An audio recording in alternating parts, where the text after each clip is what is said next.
No nosso quarto vídeo da aula de hoje, né, nós já vimos os nossos circuitos, tá?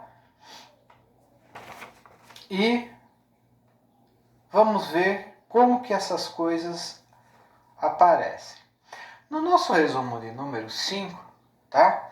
Tem uma série de notações, tá? Aqui que se usam em níveis técnicos aí. As principais que vocês têm que guardar é o zigue-zague da resistência elétrica, tá? As barrinhas de tamanho desigual da fonte de tensão da sua bateria, da sua DDP, tá? E o sentido da sua corrente elétrica, tá bom? Tem uma coisa extremamente importante que é a maneira de você analisar um circuito elétrico. Pô, professor, eu não quero ser eletricista. Por que eu tenho que fazer isso? Bom, você tem que fazer isso porque você vai fazer Saresp. Você tem que fazer isso porque você vai fazer Enem. E você tem que entender isso porque você não vive numa caverna. Você usa eletricidade na sua casa.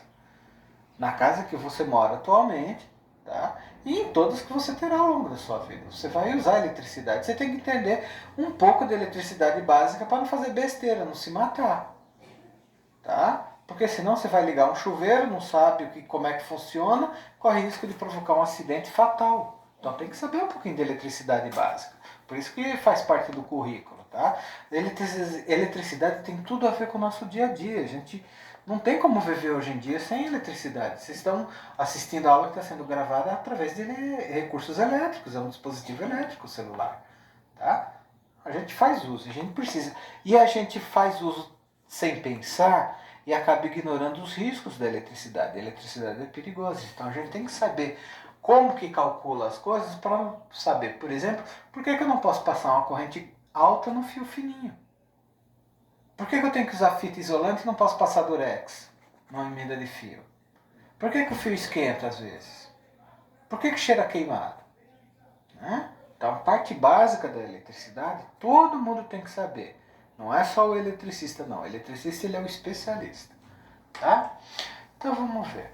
O primeiro passo para a gente conseguir analisar a eletricidade na nossa casa, na nossa resistência, tá?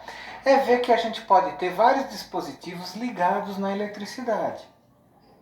E a gente faz isso, né? Cada tomadinha que a gente tem na nossa casa, a gente pode ligar um dispositivo. Normalmente chega em casa à noite, tá a família, agora, principalmente em quarentena, a família está reunida, você tem um monte de aparelhos ligados na sua casa ao mesmo tempo.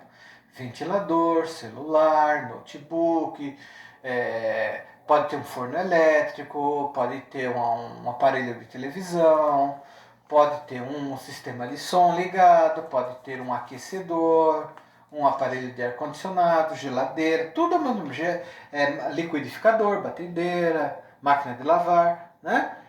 Como que se organiza, como é que se liga isso, como que você analisa esse tipo de coisa, essas ligações?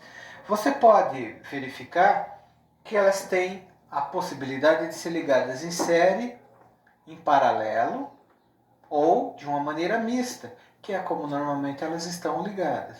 E quando a gente ignora isso, a gente pode provocar fenômenos extremamente importantes e até mesmo perigosos para o nosso dia a dia. E a gente estuda isso através do tema associação de resistores, já que a gente representa cada dispositivo elétrico como sendo um resistor devido à resistência natural que cada um desses dispositivos apresenta. Tá? Se ligou uma lâmpada na rede, ela tem uma resistência. Ligou um ventilador, o motor elétrico do ventilador tem uma resistência. Ligou uma televisão, tá? O aparelho de televisão tem uma resistência elétrica. A máquina de lavar, tudo tem resistência elétrica. Maior ou menor, mas tudo tem. Tá? Não tem aparelho sem resistência. Resistência zero não existe. Tá? Bom, nós temos três formas básicas de associação de resistores, como eu já disse. Tá? Então, associação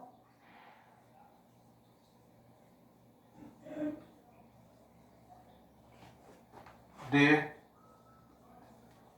resistores. Ou pode ser resistência também. No caso, a gente está usando como sinônimo, tá? Resistor e resistência.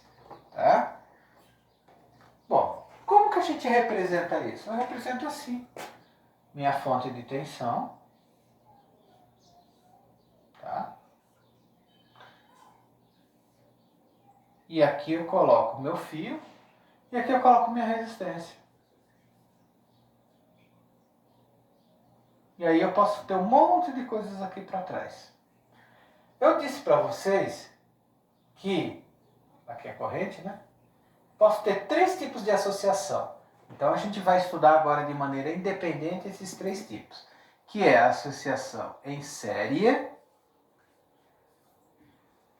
a associação em paralelo